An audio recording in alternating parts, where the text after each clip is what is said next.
ഇത് സബ്സ്ക്രിപ്ഷൻ അല്ലായിരുന്നല്ലോ, പിന്നെന്താ ഇങ്ങനൊരു സൂം മുന്നൊക്കെ? എനിക്കറിയാൻ പാടില്ല.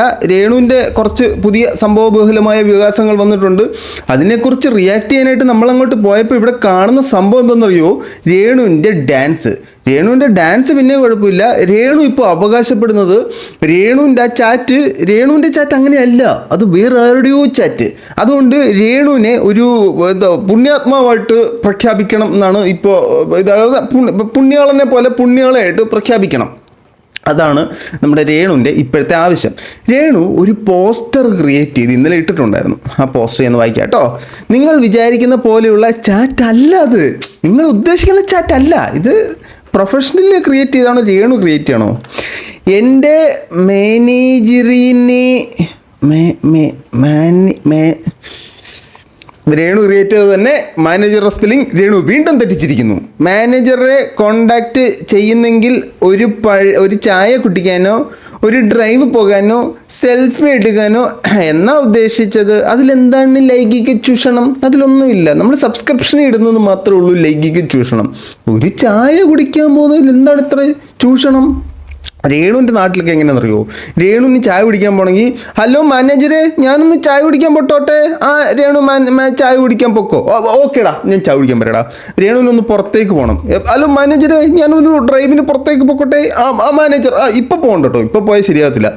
ഇപ്പം വരാൻ പറ്റത്തില്ല കേട്ടോ, മാനേജർ പറഞ്ഞു. ഇപ്പം അങ്ങനെയാണ് രേണുവിൻ്റെ ഒരു സാധനം. ചായ കുടിക്കണേലും എന്തിനും മാനേജറെ വിളിക്കണം. അപ്പം നമുക്ക് മാനേജറിനുള്ള കമ്മീഷനും കൊടുക്കണം, രേണുവിനുള്ള ഇൻകവും കൊടുക്കണം. ശേഷം മാത്രമേ രേണു ചായ കുടിക്കാനോ സെൽഫി എടുക്കാനോ ഡ്രൈവ് പോകാനും ഒക്കെ വരത്തുള്ളൂ. ഇപ്പോൾ രേണു പരിശുദ്ധ പുണ്യാത്മാവ് മദർ തെരേസ കഴിഞ്ഞാൽ പിന്നെ രേണു ആണെന്നുള്ള രീതിയിലാണ് രേണു വരുന്നത്. ആദ്യം ഞാൻ ഈ പോസ്റ്റർ കണ്ടപ്പോൾ ഇത് ചിലപ്പോൾ മറ്റേ ആരെങ്കിലുമൊക്കെ എഡിറ്റ് ചെയ്ത് കൊളാവിട്ട് അല്ല, രേണു ചെയ്തതാ. മാനേജർ സ്പെല്ലിംഗ് ഉണ്ട്. രേണു ശരിക്കും പഠിച്ചിട്ടുണ്ടോ? ഇത് ചുമ്മാ തള്ളുന്നതാണെന്ന് തോന്നുന്നു, എനിക്കറിയാൻ പാടില്ല.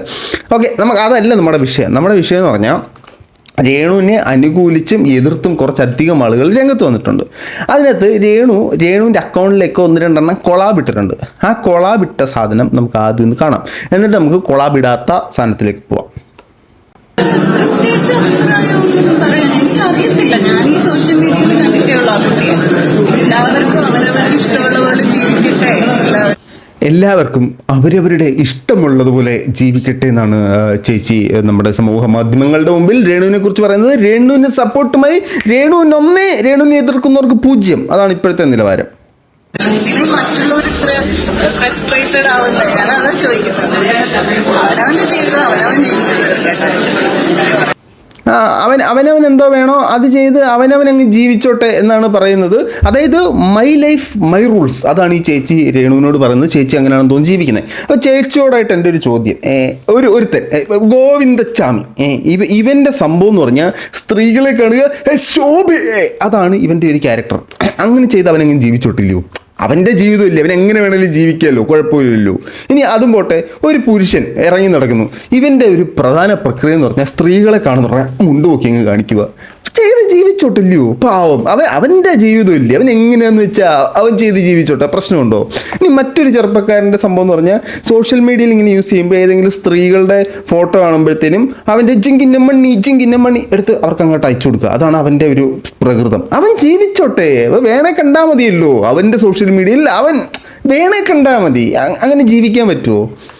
നമ്മൾ ഒരു സമൂഹത്തിൽ ജീവിക്കുമ്പോൾ ആ സമൂഹത്തിലുള്ള ബാക്കിയുള്ള ആൾക്കാരെയും കൂടെ നമ്മൾ നോക്കണം. മനുഷ്യന് മാത്രമാണ് ഒരു ചട്ടക്കൂടിനകത്ത്, ഒരു റൂൾസ് ആൻഡ് റെഗുലേഷൻസിനകത്ത് നിന്ന് ജീവിക്കുന്ന ഒരു ജീവജാലം. അപ്പം നമ്മളത് പാലിക്കണ്ടേ? മറ്റവനെ നശിപ്പിക്കുന്ന രീതിയിലേക്ക് നമ്മൾ പോകാമോ? അപ്പം നിങ്ങൾ ചോദിക്കും, ഈ സാധനമൊക്കെ ഇട്ട് കഴിഞ്ഞാൽ എങ്ങനെയാടാ ഇത് ബാക്കിയുള്ളവരെ ബാധിക്കുന്നതെന്ന്. അത് ഞാൻ പറയുമ്പോഴല്ലേ പ്രശ്നം. വളരെ മഹാന്യനായ രജിത് സാർ ഇതിനെക്കുറിച്ച് വളരെ വിശദീകരിച്ച് പറയുന്നത് നമുക്കൊന്ന് കേൾക്കാം, വിശകലനം ചെയ്ത് പറയുന്നത് കേൾക്കാം. വീഡിയോ ഇട്ടിരുന്നു, കണ്ടില്ലേ? ലക്ഷക്കണക്കിന് പോയി പല ചാനലിൽ ഇന്റർവ്യൂവിനെ വിളിച്ചു. സബ്സ്ക്രിപ്ഷനെതിരെ പുള്ളി ഇട്ട വീഡിയോ ആണ് ലക്ഷക്കണക്കിന് വ്യൂ പോയി വിളിച്ചു എന്ന് പറയുന്നത്. ലക്ഷക്കണക്കിന് പോയി പല ചാനലിലും ഇന്റർവ്യൂവിനെ വിളിച്ചു. സബ്സ്ക്രിപ്ഷൻ പാർട്ടികൾക്കെതിരെ ഞാൻ ശക്തമായി അടിച്ചിട്ടുണ്ട്, യാതൊരു സംശയമില്ല. രാത്രി 8 മണി 10 മണി തൊട്ട് വെളുപ്പാങ്കാലം 2 മണി വരെ എല്ലാം കാണിച്ചു കൊടുത്തിരിക്കുമ്പോൾ പ്രായമുള്ളവർ കണ്ടു. കുട്ടികളുടെ കാര്യം എന്തുകൊണ്ട് ആലോചിക്കുന്നില്ല? പ്രായമുള്ളവർക്ക് കാണാം, 18 വയസ്സിന് മുകളിലുള്ളവർക്ക് കാണാം, അത് കുഴപ്പമില്ല. കുട്ടികൾ കാണുന്നതാണ് ഇതിനൊരു പ്രശ്നം. ഇപ്പോൾ രജിത് സാറ് പ്രധാനമായിട്ട് സംസാരിക്കുന്നത് യൂട്യൂബിലെ സബ്സ്ക്രിപ്ഷൻ ലൈവ് ആണെന്ന് എനിക്ക് തോന്നുന്നു. സാറിൻ്റെ വളരെ അടുത്ത ആത്മാർത്ഥ മിത്രം അന്ന് കാറി കയറ്റി മറ്റേ കോഴി ഓടിച്ചിട്ട് മുട്ടയിടിക്കുന്നു എന്നൊക്കെ പറഞ്ഞ പോലെ സീറ്റ് ബെൽറ്റ് എടുത്ത് ഇട്ട് കൊടുക്കുന്നു, മടി പൊക്കി എടുത്തിരിക്കുന്നു, സബ്സ്ക്രിപ്ഷൻ എന്ന് പറഞ്ഞുകൊണ്ട് സാധനം ചെയ്യുന്നുണ്ട് കേട്ടോ. അവരായിട്ട് ഏറ്റവും വൈറലായിട്ട് സാധനം. സാറിന് പറ്റുമെങ്കിൽ അവരെ ഒന്ന് ഉപദേശിച്ച് നന്നാക്കാൻ പറ്റുമെന്നൊന്ന് നോക്ക്. എനിക്ക് വലിയ പ്രതീക്ഷയൊന്നുമില്ല, എന്നിട്ട് സാറൊന്ന് ട്രൈ ചെയ്യും. എൻ്റെ മകൻ കുറേ കഴിയുമ്പോൾ 5ാം ക്ലാസ്സിലോ 10ൽ പഠിക്കും. സ്കൂൾ റൂമിനകത്തിരുന്ന് മൊബൈലിൽ പഠിക്കാനായിട്ട് ശ്രമിക്കും. ഇങ്ങനെ ഒരു സാധനമുണ്ട്, അവ ഒരു 199 രൂപ 200 രൂപ അങ്ങോട്ട് അടച്ച് ഒരു മാസം നീ പോലും അറിയുന്നില്ല. സുഖമായിട്ട് ഇത് കാണുന്നു. കുറേ കഴിഞ്ഞ് പഠനവും പോയി, അവൻ്റെ ഭാവിയും പോയി, എല്ലാം പോയി. പിന്നെ അവന് മറ്റൊരു എക്സാമ്പിൾ ഞാൻ പറയാം. കുറച്ച് നാളുകൾക്ക് മുമ്പേ ഇവിടെ ഭയങ്കര വൈറലായിട്ടൊരു സാധനമാണ് ഈ മറ്റേ ഗെയിം ഉണ്ടല്ലോ, പബ്ജി ഗെയിം കളിച്ച് 16 ലക്ഷം രൂപ നഷ്ടപ്പെട്ടു, പബ്ജി ഗെയിം കളിച്ച് 5 ലക്ഷം രൂപ നഷ്ടപ്പെട്ടു എന്നൊരു സാധനം. അന്ന് എല്ലാവർക്കും ഇതൊരു അത്ഭുത പ്രതിഭാസമായിരുന്നു. ഈ സാധനം എന്ന് പറഞ്ഞാൽ ഈ പബ്ജി കളിക്കുന്നു, പബ്ജിയിൽ ഓരോ സാധനങ്ങൾ മേടിക്കാനായിട്ട് അതിനകത്തോട്ട് പർച്ചേസ് ചെയ്യാനായിട്ട് പൈസ അടയ്ക്കണം. ഇതാണ് സെറ്റപ്പ്. അങ്ങനെ പൈസ അടച്ചടച്ചിട്ടാണ് ഈ 16 ലക്ഷമോ 5 ലക്ഷമോ ഒക്കെ നഷ്ടപ്പെടുന്നത്. ഈ പിള്ളേർക്ക് ഇത് കളിച്ച് കഴിയുമ്പോഴത്തേനും ഇതിനോട് ക്രേസ് ആവുകയും ക്യൂരിയോസിറ്റി കൂടുകയും ഇതിനോട് അഡിക്റ്റ് ആവുകയും പൈസ പോണെ പോട്ട് പുല്ല്, satisfaction, my life my rules ഇതെന്ന് പറഞ്ഞിട്ടാണ് പിള്ളേർ വാരിക്കൊരിനകത്ത് പൈസ ഇറക്കുന്നത്. ഇനി നമ്മൾ നേരെ ഇതിലേക്ക് വരും. അതിനേക്കാട്ടിലും പിള്ളേർക്ക് വളരെയധികം അട്രാക്ഷൻ തോന്നാനുള്ള സാധനമാണ്, ആൺകുട്ടികൾക്ക് അട്രാക്ഷൻ തോന്നാനുള്ള സാധനമാണ് സ്ത്രീ ശരീരം എന്ന് പറയുന്നത്, പ്രത്യേകിച്ച് അവരുടെ ഗ്രോയിങ് സ്റ്റേജിൽ. അപ്പോൾ ഒരു പെൺകുട്ടി ഇവിടെ നിന്ന് 199 രൂപ ഉള്ളി കണം എന്ന് പറഞ്ഞു കഴിഞ്ഞാൽ 199 രൂപ കൊടുക്കും. അങ്ങനെ 199 രൂപ കൊടുത്തു കഴിയുമ്പോൾ ഇപ്പുറത്ത് അതിനേലും സുന്ദരിയായിട്ടൊരു പെണ്ണ് 299 രൂപ. ഇതിനേലും കൊള്ളാം, ഇത് കളയണമെന്ന് വെച്ചത് ഇത് കണ്ടത് നമുക്ക് അതുകൂടെ എടുക്കാം, 299 രൂപ. അപ്പോൾ അപ്പുറത്തെ ഒരാൾ 599 അതിനേലും കിച്ച സാധനം ഇവിടെ ഇങ്ങനെ കൊടുത്ത് കയ്യിൽ നിന്നുള്ള പൈസ പോവുകയും പിള്ളേർ ഇതിനോട് വല്ലാത്ത രീതിയിൽ അഡിക്റ്റ് ആവുകയും ഇത് കാണിക്കുന്ന കാട്ടായങ്ങളൊക്കെ ശരിയാണെന്ന് ഇവന്മാർ വിശ്വസിക്കുകയും നാളെ ദിവസങ്ങളിൽ ഇവനൊക്കെ എവരെയായാലും കയറി പിടിക്കുകയും ചെയ്യും എന്നുള്ളൊരു പ്രശ്നം കൂടി ഇതിനകത്തുണ്ട് കേട്ടോ. പ്രായമായവരും കണ്ടോ, രജിത് സാർ പറഞ്ഞു പ്രായമായവർക്ക് കാണാം. കണ്ടോ നടക്കണ്ടേ തോന്നി തെണ്ടി തിരിഞ്ഞ്. നമുക്ക് ഇതുപോലെയുള്ള അശ്ലീലമായ വയറിൻ്റെ ഇടയിൽ കൂടെ ക്യാമറ കയറിയും ബ്ലൗസിനകത്തൂടെ കയറിയും കഷത്തിൻ്റെ ഇടയിൽ കൂടെ ക്യാമറ കയറിയൊക്കെ പിള്ളേർ ഇതൊക്കെ നമ്മുടെ രേണു ചേച്ചി ചെയ്തിട്ടുണ്ടായിരുന്നു കേട്ടോ. ബീച്ചിലായ ഷൂട്ടിന് പോയപ്പോൾ എന്നും പറഞ്ഞുകൊണ്ടൊരു ഫോട്ടോയ്ക്കൊക്കെ ചേച്ചി പോസ്റ്റ് ചെയ്തിട്ടുണ്ടായിരുന്നു. ഏതാണ്ട് മരത്തെ വരിഞ്ഞപ്പോൾ വയറിനകത്ത് പൂക്കൾ കാണിക്കുന്ന പോലെ ഫോട്ടോസ് എടുത്തിട്ടുണ്ടായിരുന്നു. ചേച്ചി അവന്മാരോട് പറയുന്നുണ്ട്, ഞാൻ മരത്തേലൊക്കെ വലിഞ്ഞു കയറാം, പക്ഷേ സബ്സ്ക്രിപ്ഷൻ ഇടാനുള്ള ഫോട്ടോയും കൂടെ എനിക്ക് എടുത്ത് തരണം കേട്ടോ എന്ന് പറഞ്ഞിട്ടൊക്കെ എടുത്തിട്ട് ഞാൻ ചേച്ചി ചുമ്മാ പറഞ്ഞു. ശരിക്കും പുള്ളിക്കാരി അതൊക്കെ എടുത്ത് സ്ക്രീൻഷോട്ട് എടുത്തിട്ട് സബ്സ്ക്രിപ്ഷൻ കണ്ട് ആ പിള്ളേർ ഭ്രാന്തരായി പോകും. കാരണം നിയന്ത്രിക്കാൻ കഴിയാത്ത സ്കൂളിൽ 5ലും 10ലും 8ലും എല്ലാം. അപ്പോൾ അവരുടെ ലഹരിയും കൂടെ കയറി ചമ്പും പാമ്പരാൻ കയറി വേണ്ടാത്ത ലഹരിയും കൂടെ കയറി അവൻ്റെ പഠനം നഷ്ടപ്പെട്ടു പോകും. അങ്ങനെ ഒരു തരത്തില്ലെങ്കിൽ മറുതരത്തിൽ കാണിക്കുന്നു. അതുപോലെ സബ്സ്ക്രിപ്ഷൻ പാർട്ടികൾക്കെതിരെ ഞാൻ വീഡിയോ ഇട്ടിരുന്നു, കണ്ടില്ലേ?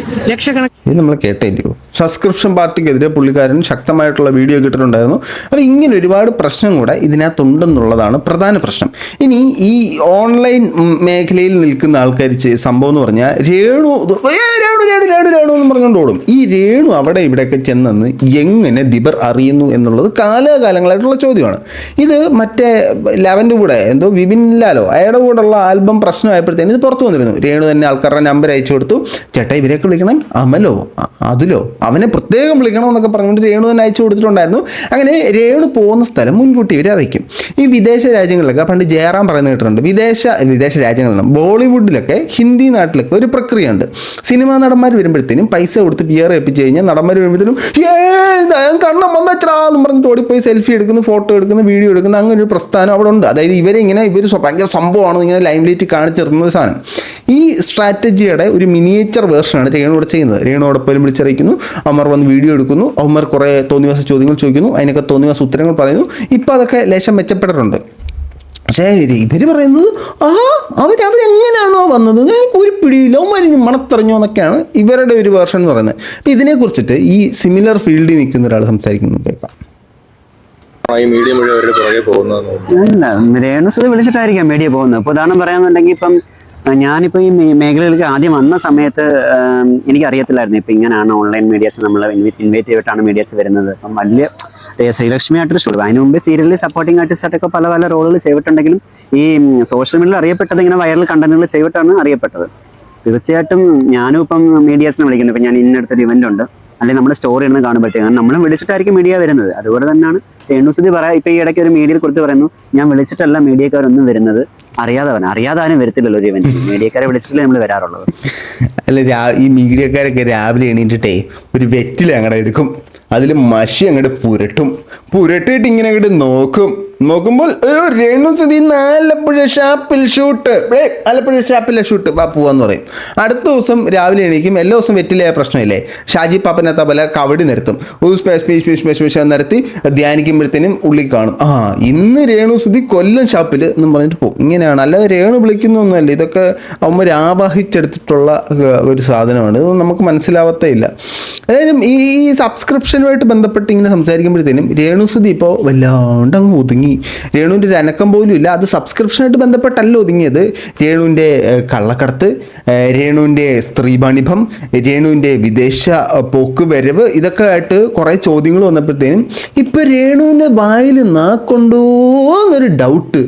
ഏതോ സിനിമയുടെ പ്രൊമോഷൻ വന്നിട്ടും first time in the history Renu പറയുന്നു ഞാനെന്ന വാക്ക് രേണു ഉപയോഗിച്ചു. അല്ലെങ്കിൽ ഈ രേണുസുതി തഴത്തിലിട, രേണുസുതി തല്ലംകുത്തി നിക്കത്തിലിട, രേണുസുതി അങ്ങനെയായിട്ട്, രേണുസുതി ഇങ്ങനെയാടാന്ന് പറഞ്ഞുകൊണ്ടിരുന്ന രേണു ഇപ്പോൾ ഞാൻ എന്ന വാക്ക് ഉപയോഗിക്കാൻ തുടങ്ങിയിരിക്കുന്നു.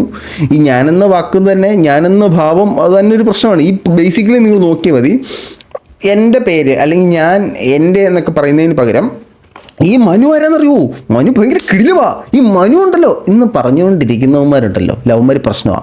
സ്വന്തം പേര് വെച്ചിട്ട് ഭയങ്കര കിടിലുവെന്ന് പറഞ്ഞുകൊണ്ടിരിക്കുന്ന ആൾ ഭയങ്കര സ്വയം പൊങ്ങികളാണ്, എസ്പികളാണ്. ഇവന്മാരെ നോട്ട് ചെയ്തോ, ഇവന്മാർ അഹങ്കാരികളാണ്.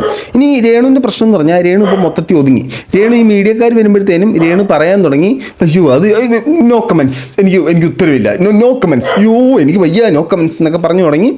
അപ്പോൾ ജോസഫേ, കുട്ടിക്ക് ഒതുങ്ങാനാണിയ, കുട്ടി അതിൽ ഒതുങ്ങിയിട്ടുണ്ട്. ഈ പ്രശ്നമൊക്കെ ഒന്ന് തീർത്തിട്ട് വേണം അടുത്ത പ്രശ്നമായിട്ട് വീണ്ടും വരാൻ. അതിനു മുമ്പേ മറ്റൊരു പ്രശ്നമായിട്ട് ഞാൻ ഇന്ന് മറ്റൊരു വീഡിയോ ചെയ്യും. എൻ്റെ ദൈവമേ, അത് നിങ്ങൾ കാണണം. ഏതായാലും ഇത് നമുക്കിവിടെ നിർത്താം. നിങ്ങളുടെ അഭിപ്രായങ്ങൾ തീർച്ചയായിട്ടും കമൻറ്റ് ബോക്സിൽ കമൻറ്റുകളെ രേഖപ്പെടുത്തും. മറ്റൊരു ബൈ.